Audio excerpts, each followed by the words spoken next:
Hello friends, welcome to वानी classes. आज जो हमारे पास हम वीडियो करने वाले हैं इसमें हम बात करेंगे सिंपल जर्नल एंट्रीज की, जिसमें हम देखेंगे कि किस तरह से हमने जो अभी तक रूल समझे हैं, ठीक है, उन सबको अप्लाई करने की कोशिश करेंगे। तो एक एक करके हम ट्रांजैक्शंस को देखना शुरू करेंगे। तो एक बिजनेस है जो कि मार्च 2020 में स्टार्ट हो रहा है। तो पहली जो ट्रांजैक्शन होती है कोई भी बिजनेस में, तो सबसे पहले हम क्या करते हैं, बिजनेस को स्टार्ट करने के लिए सबसे पहला अमाउंट लाते हैं कहीं से। तो इस बिजनेस को स्टार्ट करने के लिए 1 मार्च को हमारे पास क्या हुआ है, एक कैपिटल आपको मिली है या फिर अमाउंट मिली है। उसको हम किस तरह से रिकॉर्ड करेंगे हम अपने जर्नल में, उसको देखते हैं। तो 1 मार्च को हमारे पास क्या हो रहा है, business commenced with capital of ₹6 lakh. ठीक है, तो आपके पास यहाँ पे सबसे पहले हमें आइडेंटिफाई करना है कि हम कौन कौन से अकाउंट एक ट्रांजेक्शन में हमें देखने को मिल रहे हैं। इस ट्रांजेक्शन में हमारे पास सबसे पहला जो अकाउंट हमें देखने को मिल रहा है वो है कैपिटल अकाउंट का। ठीक है, तो कैपिटल अकाउंट हमें देखने को मिल रहा है। और एक तो कैपिटल अकाउंट है, हमने पढ़ा था कि कोई भी एंट्री होगी उसमें डुअल नेचर होगा, उसमें दो अकाउंट्स इन्वॉल्व होंगे। अगर एक डेबिट हो रहा है तो दूसरा क्रेडिट हो रहा होगा। तो पहला अकाउंट हमें पता चल गया कैपिटल अकाउंट है। दूसरा अकाउंट जो है हमारे पास वो क्या रहेगा यहाँ पे, कैश अकाउंट। क्यों? क्योंकि जब तक यहाँ पे नहीं बोला गया है कि ये चेक है या किसी और तरीके से मोड ऑफ ट्रांजैक्शन क्या है, तब तक हम जो भी मनी है उसको क्या बोलेंगे, कैश अकाउंट। ठीक है, तो ये जो कैश अकाउंट है, तो हमारे पास दो अकाउंट्स हमें आइडेंटिफाई कर लिए। उसके बाद हमारा काम है, हम देखेंगे कि जो कैश है या जो वैल्यू है वो ऐड हो रही है या माइनस हो रही है। कैपिटल में क्या हो रहा है, हमारे पास कैपिटल पहले 0 था, बिजनेस स्टार्ट नहीं हुआ था। कैपिटल हमारे पास ऐड हो रहा है 6 लाख। ठीक है, तो ऐड अप हो रहा है। तो इसको हम मॉडर्न अप्रोच से समझने की कोशिश करेंगे, मॉडर्न वे से हम इसको सॉल्व करने की कोशिश करेंगे।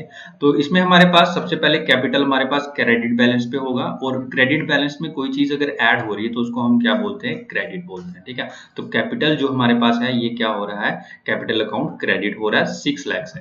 और उसके बाद कैश अकाउंट जो है, कैश अकाउंट हमारे पास किस में आएगा, कैश अकाउंट हमारे पास एक एसेट है। ठीक है, और एसेट को हम डेबिट बैलेंस बोलते हैं। और अगर उस चीज में कोई ऐड हो रहा है, उस अकाउंट में कुछ चीज ऐड हो रही है, तो उसको हम क्या बोलते हैं, डेबिट हो रहा है। तो हमारे पास दो अकाउंट हमें देखने को मिल रहे हैं, कैपिटल अकाउंट, कैश अकाउंट। एक क्रेडिट हो रहा है, दूसरा डेबिट हो रहा है। तो अब हम इसको रिकॉर्ड कैसे करेंगे जर्नल में। सबसे पहले हम डेट ऑफ ट्रांजेक्शन लिखेंगे। यहाँ पे मैं लिख रहा हूँ जैसे 1 मार्च 2020। और पर्टिकुलर में हम लिखेंगे कि जो भी ट्रांजैक्शन हो रही है उसको डिस्क्राइब करेंगे, कौन कौन से अकाउंट में क्या हो रहा है। तो सबसे पहली चीज हमें जनरल में लिखनी होती है डेबिट, कौन सा अकाउंट हो रहा है। तो डेबिट हमारे पास कौन सा हो रहा है, कैश अकाउंट। ठीक है, और इसके बिल्कुल सामने आपको डीआर लिखना है। एलएफ जो होता है, ये नंबर आपको लेजर फोलियो मैंने आपको बताया था क्या होता है, ये आपको लास्ट में लिखने होते हैं जब हमारे पास लेजर प्रिपेयर हो जाता है। उसके बाद डेबिट अमाउंट कितना है आपको यहाँ पे लिख देना है। देन आफ्टर दैट आपको क्रेडिट अकाउंट को लिखना है, बट उससे पहले हमेशा टू को यूज करेंगे। ठीक है, ये याद रखना, टू कैपिटल अकाउंट। और इसमें कितना अमाउंट है, जितना ऊपर लिखा हुआ है डेबिट में। ठीक है, तो 6 लाख। ठीक है, तो ये हमारे पास फर्स्ट ट्रांजेक्शन होगी। अब यहाँ पे इसके नीचे एक नरेशन लिखी जाती है, वो मैं अभी किसी भी ट्रांजेक्शन की नहीं लिखूंगा। एट लास्ट में मैं आपको पूरी की पूरी ट्रांजेक्शन की नरेशन समझा दूंगा किस तरह से लिखनी है।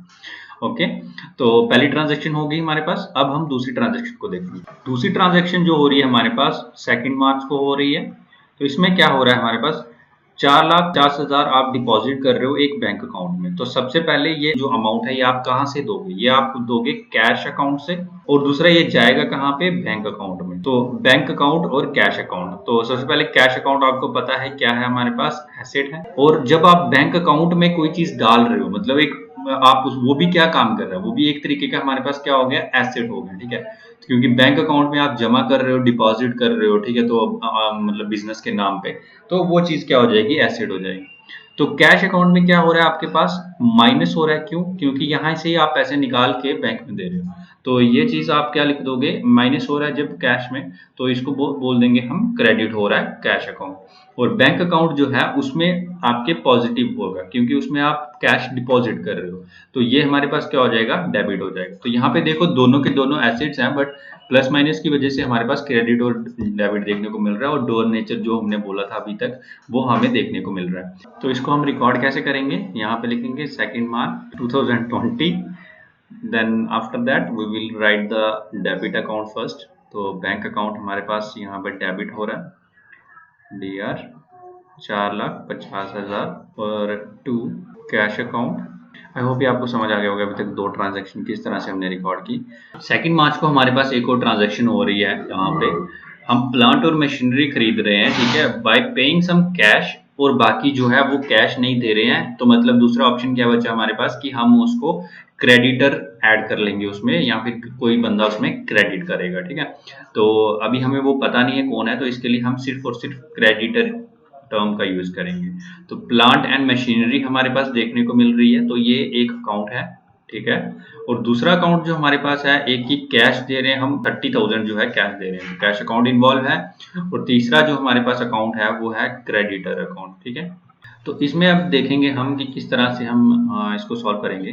तो सबसे पहली चीज, प्लांट एंड मशीनरी जो है वो एक हमारे पास क्या है, एसेट है, ठीक है, एक कंपनी के लिए, ठीक है, एक एसेट है। और कैश अकाउंट जो है वो भी एक एसेट है। बट जो क्रेडिटर है, अगर किसी कंपनी के ऊपर कोई क्रेडिटर ऐड हो गया तो वो क्या हो जाएगा, वो एक तरह का लाइबिलिटी है उसके लिए, ठीक है। वो क्या है, एक कंपनी के लिए लाइबिलिटी है। तो ये हमारे पास लाइबिलिटी है, ठीक है। तो इसी चीज को अब हम देख के आगे सॉल्व करेंगे। देखेंगे प्लांट मशीनरी जो है उसमें हमारे पास क्या हो रहा है, ऐड अप हो रही है मशीनरी, ठीक है। तो मतलब उसमें जो वैल्यू थी वो ऐड हो रही है। तो ये हमारे पास एसिड है, एसिड किस बेस पे चलता है, डेबिट बैलेंस पे चलता है। तो उसमें ऐड हो रहा है, तो ये क्या हो जाएगा, डेबिट हो जाएगा। कैश अकाउंट, देखो कैश अकाउंट में से हमने क्या किया, ट्रांजेक्शन में माइनस किया है कैश, ठीक है। तो कैश हमने प्लांट एंड मशीनरी के लिए दे दिया, तो ये हमारे पास क्या हो जाएगा, क्रेडिट हो जाएगा। और क्रेडिटर अकाउंट जो है वो लाइबिलिटी है, और वो हमारे पास क्या हो रहा है, एक बिजनेस के लिए एड अप हो रहा है। यहाँ पे याद रखना है क्या हो रहा है, एड अप हो रहा है। अब इसको हम नोट डाउन कर लेंगे, ठीक है।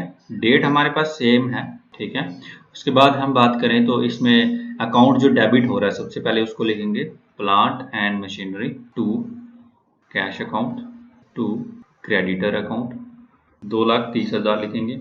देन कैश अकाउंट यहाँ पर क्रेडिट वाली सेक्शन में लिखेंगे 30,000, और जो बाकी बचा 2 लाख, तो वो यहाँ पे आ जाएगा, ठीक है। तो इस तरह से हम इस ट्रांजेक्शन को नोट डाउन करेंगे, ठीक है। तो आपको अगर याद हो तो मैंने आपको बताया था कुछ सिंपल ट्रांजेक्शन होती है, कुछ कंपाउंड ट्रांजेक्शन होती है। तो ये जो हमने अभी ट्रांजेक्शन की है, ये हमारे पास एक एग्जाम्पल थी कंपाउंड ट्रांजेक्शन की, ठीक है। तो वैसे ही फोर्थ मार्च को जो ट्रांजेक्शन हो रही है हमारे पास, उसमें क्या हो रहा है कि हमारे पास कुछ गुड्स हमने खरीदे हैं 40,000 कैश देके, और 45,000 ऑन अकाउंट। ऑन अकाउंट मतलब हमने क्रेडिटर ऐड किया है कोई उसमें। तो सबसे पहले गुड्स जो है वो क्या है, हमारे पास एक एसेट है। और जब हमारे पास गुड्स में हम जहाँ तो ऐड कर सकते हैं, जहाँ तो माइनस कर सकते हैं। तो इसमें कभी भी हमारे पास कोई भी अकाउंट नहीं होता है गुड्स के नाम का। जहाँ तो हमारे पास परचेज अकाउंट होगा, जब हमारे पास हम खरीदेंगे कुछ चीज, और जहाँ तो हमारे पास क्या होगा, सेल्स अकाउंट होगा, ठीक है। तो ये दो अकाउंट होते हैं गुड्स के साथ जो डील करते हैं, ठीक है। उसके बाद अब यहाँ पे हमारे पास क्या हो रहा है कि हम परचेज कर रहे हैं, तो हमारे पास कौन सा अकाउंट आ जाएगा, परचेज अकाउट। तो उसके बाद हम बात करेंगे परचेज अकाउंट जो हमारे पास है, उसमें क्या हो रहा है, हमारे पास एडअप हो रहा है, तो मतलब हमारे पास ये क्या हो गया, डेबिट हो गया। ऑन द अदर हैंड अगर मैं बात करूं तो उसके बदले में हम क्या चीज दे रहे हैं, एक तो कैश दे रहे हैं, और उसके साथ साथ हमारे पास एक क्रेडिटर भी कुछ ऐड हो रहे हैं, ठीक है। तो हमें पता नहीं है कि एक है दो है, तो हम इसको क्रेडिटर्स अकाउंट्स में ऐड कर देंगे, ठीक है। तो कैश अकाउंट जो है उसमें हम क्या कर रहे हैं, माइनस कर रहे हैं, क्योंकि कैश हम पे कर रहे हैं। तो ये हमारे पास क्या हो जाएगा, क्रेडिट हो जाएगा। On the other hand creditors जो कि लाइबिलिटी है, वो भी हमारे पास ऐड अप हो रहे हैं, ठीक है। तो ये हमारे पास क्या हो जाएगा, ये भी क्रेडिट हो जाएगा, ठीक है। आई होप ये भी समझ आ गया होगा आपको। तो इसको इस तरह से हम लिख देंगे।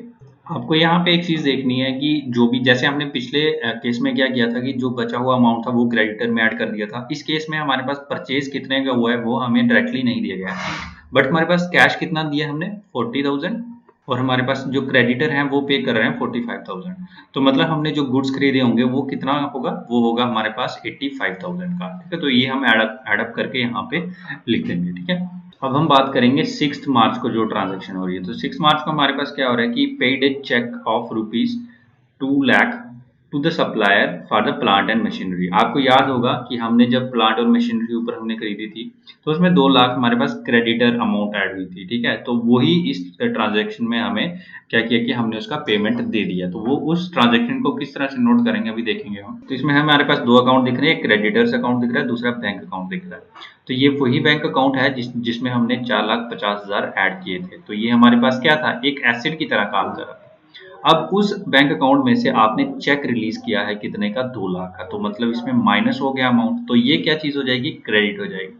But on the other hand जो क्रेडिटर्स थे हमारे पास, जो कि एक लायबिलिटी की तरह थे हमारे बिजनेस के लिए, उसमें हमें रिडक्शन देखने को मिलेगी। क्यों?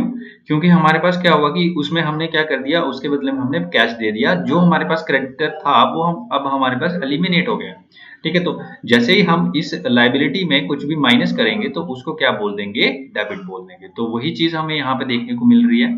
तो इसको अगर हम देखेंगे किस तरह से लिखेंगे तो कुछ इस तरह से लिखेंगे। ठीक है, 7 मार्च को हमने क्या किया हुआ है, सेल की हुई है गुड्स की, तो जिसमें हमने 70,000 रुपया हमें मिला है, बट जो गुड्स थे वो 50,000 के। तो मतलब ऑन एन एवरेज आपने 20,000 का प्रॉफिट इस पे गेन किया है। तो वो हम किस तरह से दिखाएंगे अपनी ट्रांजेक्शन बुक में, जहाँ जर्नल में, तो वो हम देखेंगे। तो 7 मार्च को क्या किया हमने, सबसे पहले हमारे पास दो अकाउंट देखने को मिल रहे हैं यहाँ पर। एक कैश अकाउंट है, दूसरा हमारे पास सेल्स हो रही है, तो सेल्स अकाउंट आएगा। ठीक है, तो सेल किस चीज की हो रही है, गुड्स की हो रही है। गुड्स मतलब एक एसेट है हमारे पास, बट गुड्स नाम का कोई हमारे पास क्या नहीं होता है, अकाउंट नहीं होता है।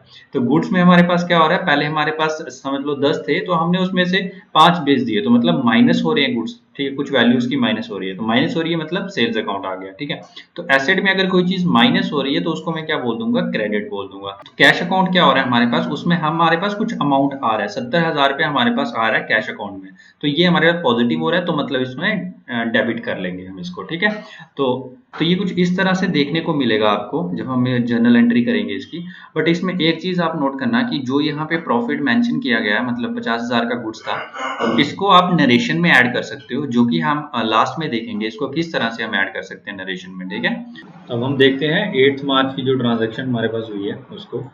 तो 8 मार्च की जो ट्रांजैक्शन है हमारे पास, उसमें हमारे पास क्या है कि जो प्रोप्राइटर था, यानी कि जिसने बिजनेस जो है स्टार्ट किया हुआ है, उस बंदे ने क्या किया, अपने कैश जो उसने एज ए कैपिटल लगाया था उसमें से 35,000 रुपया निकाल लिए। तो इसमें हमें सबसे पहले आइडेंटिफाई करना है कि कौन से दो अकाउंट्स इन्वॉल्व हो रहे हैं। तो सबसे पहला अकाउंट जो हम देख सकते हैं यहाँ पर वो है कैश अकाउंट। ठीक है, और दूसरा अकाउंट जो है यहाँ पर जो है कि वो विड्रॉ कर रहा है पैसा। तो वो कौन से अकाउंट से विड्रॉ कर रहा है, बेसिकली वो कर रहा है कैपिटल अकाउंट से। जब भी कोई भी विड्रॉ किया जाता है एक प्रोपराइटर के द्वारा, तो उसको हम बोलते हैं कि वो किस में ऐड करेंगे, हम विड्रॉल अकाउंट में। ठीक है, विड्रॉल अकाउंट में। तो एक्चुअली में अमाउंट तो आपका कहाँ से गया हुआ है, ये कैपिटल अकाउंट से। ठीक है, तो कैपिटल अकाउंट से अगर कोई चीज माइनस हो रही है तो उसको हम क्या बोलेंगे, डेबिट हो रहा है। तो मतलब विड्रॉल अकाउंट में क्या हो रहा है, हमारे पास डेबिट हो रहा है। और कैश अकाउंट जो कि हमारे पास एक एसेट है, ठीक है, इसमें से हमारे पास क्या हो रहा है, अकाउंट अभी कम हो रहा है। ठीक है, अमाउंट जो है वो कम हो रहा है। तो वो जब कम होगा तो उसको हम बोल देंगे क्रेडिट हो रहा है हमारे पास अकाउंट। ठीक है, तो उसी को हम यहाँ पे नोट कर लेंगे। सबसे पहले हम ट्रांजेक्शन की डेट लिखेंगे। तो जब इसको आप देखोगे तो हमें कुछ इस तरह से एंट्री हमें देखने को मिलेगी एक जर्नल में, हमने जो यहाँ पे लिखा। तो 9 जो मार्च को ट्रांजैक्शन हमारे पास देखने को मिल रही है, उसमें क्या हो रहा है कि इंश्योरेंस पे किया जा रहा है बाय चेक। ठीक है, तो सबसे पहले एक अकाउंट जो हमारे पास होगा वो होगा इंश्योरेंस अकाउंट। ठीक है, जो ये इंश्योरेंस है ये एक तरीके का हमारे पास एक बिजनेस के लिए क्या है, एक्सपेंस है। ठीक है, याद रखना हमेशा, मैंने आपको पहले भी बताया ये इंश्योरेंस जो रहता है वो एक एक्सपेंस रहता है बिजनेस के लिए। और साथ में जो ये पेमेंट की जा रही है ये इमीडिएट पेमेंट नहीं है, कैश हम पे नहीं कर रहे हैं, but on the other hand we are paying just a cheque. Okay, तो हम चेक दे रहे हैं, तो ये चेक कौन देगा, बैंक अकाउंट से देगा। ठीक है, तो ये जो हमारे पास दो अकाउंट हमें देखने को मिल रहे हैं वो इस तरह से हैं, इंश्योरेंस अकाउंट और बैंक अकाउंट। अब जब भी एक्सपेंस जो है हमारे पास बढ़ेगा, ठीक है, एक्सपेंस बढ़ेगा तो उसको हम क्या लिख लेंगे, डेबिट लिख लेंगे। यहाँ से अगर आप देखने की कोशिश करो, ठीक है। उसके बाद ऑन द अदर हैंड अगर मैं बात करूं तो बैंक अकाउंट है जो, मतलब बैंक हमारी तरफ से बैंक पे कर रहा है, तो वो एक तरीके का क्या काम कर रहा है, क्रेडिट कर रहा है। ठीक है, तो अगर हम इसको ऐसे विदाउट इवन रूल्स भी समझने की कोशिश करें, हम यहाँ से देख सकते हैं कि बैंक अकाउंट क्या, बैंक जो क्या कर रहा है, एक चेक दे रहा है, और उसकी वजह से हमारे पास वो क्या, एक क्रेडिटर का काम कर रहा है हमारे पास। ठीक है, और जितने भी क्रेडिटर होते हैं, ठीक है, वो क्या होते हैं हमारे पास, क्रेडिटर हमारे पास क्या होता है, एक तरीके की लायबिलिटी होती है। तो लायबिलिटी हम यहाँ पे क्या कर रहे हैं, ऐड कर रहे हैं, क्रेडिटर ऐड कर रहे हैं। तो जब भी हम लायबिलिटी ऐड करेंगे तो वो क्या हो जाएगी चीज, हमारे लिए एक क्रेडिट की तरह काम करेगी ट्रांजैक्शन में, जब हम उसको नोट करेंगे। तो उसी चीज को हम यहाँ पे किस तरह से हम इसको अपने जर्नल एंट्री में लिखेंगे, तो इस तरह से कुछ देखने को मिलेगा हमें। सबसे पहले हम डेट लिख लेंगे, देन इंश्योरेंस अकाउंट क्योंकि डेबिट हो रहा है सबसे पहले लिखा जाएगा, डेबिट अमाउंट लिखेंगे। Then after that to bank account and then credit amount. उसके बाद नेक्स्ट ट्रांजेक्शन को देखने की कोशिश करते हैं, जो कि हमारे पास हो रही है 12 मार्च को। ठीक है, तो 12 मार्च को हमारे पास क्या हो रहा है कि जो सैलरी थी, ठीक है, सैलरी ऑफ ₹5,500 आउटस्टैंडिंग, मतलब इतनी हमारे पास बकाया बची हुई है। ठीक है, तो इसमें क्या हो रहा है कि एक्चुअली सैलरी की क्या है, सैलरी एक तरीके का बिजनेस के ऊपर एक्सपेंस है, क्योंकि जो भी हम काम करवा रहे हैं उसके लिए हमें सैलरी पे करनी पड़ेगी। तो ये जो एक्सपेंस है, अगर एक्सपेंस हमारे पास बढ़ रहा है, देखो सैलरी जनरेट हो रही है किसी एम्प्लॉय के लिए, तो वो मतलब हमारे पास एक्सपेंस बढ़ रहा है। ठीक है, तो एक हमारे पास यहाँ पे हमें क्लियरली दिख रहा है कि एक सैलरी अकाउंट इन्वॉल्व है इस ट्रांजेक्शन में, और दूसरा है कि आउटस्टैंडिंग, मतलब हमने अभी पे नहीं किया। देखो सैलरी तो जनरेट हो चुकी है, बट हमने अभी तक अगर पे नहीं किया, मतलब बिजनेस में अगर मैंने वो पेमेंट नहीं की हुई है, तो उसको हम दूसरे अकाउंट में एक नोट करते हैं जिसका नाम रहता है आउटस्टैंडिंग एक्सपेंस, या फिर अगर यहाँ पे पर्टिकुलरली एक्सपेंस क्या है हमारे पास, सैलरी का, तो मैं इसको लिख सकता हूँ आउटस्टैंडिंग सैलरी अकाउंट। अदरवाइज अगर मुझे जनरल टर्म में बोलना होता तो मैं इसको बोल देता outstanding expense account. Okay, but यहाँ पे हमें क्लियरली पता है कि आउटस्टैंडिंग क्या है, सैलरी है, तो इसलिए मैं आउटस्टैंडिंग सैलरी अकाउंट लिखूंगा। तो अब देखिए सैलरी मेरे पास क्या हो रहा है, एडअप हो रही है कितने की, 5,500 की। ठीक है, तो यहाँ पे मेरे पास ये चीज क्या हो जाएगी, डेबिट हो जाएगी। On the other hand outstanding salary account, उसमें भी ये भी हमारे पास क्या है, ये एक तरीके का लाइबिलिटी है। कैसे लाइबिलिटी है, देखिए अगर मतलब कुछ एम्प्लॉयज हैं, उन्होंने मेरे पास कंपनी में काम किया, उनका सैलरी हो गया 5,500। ठीक है, बट क्या हुआ कि मैंने ये अमाउंट उनको पे नहीं किया उस समय, बट मैं ये इस अमाउंट को उठा के मैं किसी और चीज में लगा रहा हूँ ताकि मुझे बेनिफिट हो सके। बट ये एक्चुअली अमाउंट किनका है, ये जो एम्प्लॉयज हैं उनका है, तो उनसे मैंने एक तरीके का उधार ले लिया। तो अगर मैं कोई चीज उधार ले रहा हूँ तो एक तरीके की क्या होगी, वो मेरे पास लाइबिलिटी होगी। तो आउटस्टैंडिंग सैलरी अकाउंट जो है मेरे पास, वो क्या बताएगा कि लाइबिलिटी एक तरीके की कितनी है मेरे पास सैलरी के रूप में। ठीक है, तो जब भी मेरे पास लाइबिलिटी में कुछ भी इंक्रीज होगा, तो आपको रूल के हिसाब से पता है कि लाइबिलिटी में कुछ भी इंक्रीज होगा तो वो चीज क्या होगी, क्रेडिट में गिनी जाएगी। तो वहीं पे हम आउटस्टैंडिंग सैलरी अकाउंट को मैं क्या लिख दूंगा, क्रेडिट में लिख दूंगा। आई होप ये आपको समझ आ गया होगा। इसको हम किस तरह से अभी एंट्री करेंगे वो हम देखते हैं। तो इसकी जो एंट्री दिखेगी वो कुछ इस तरह से दिखेगी, सैलरी अकाउंट हमारे पास डेबिट में हम लिखेंगे, then after that to outstanding account. ठीक है, उसमें हम उसको क्रेडिट सेक्शन में लिख लेंगे।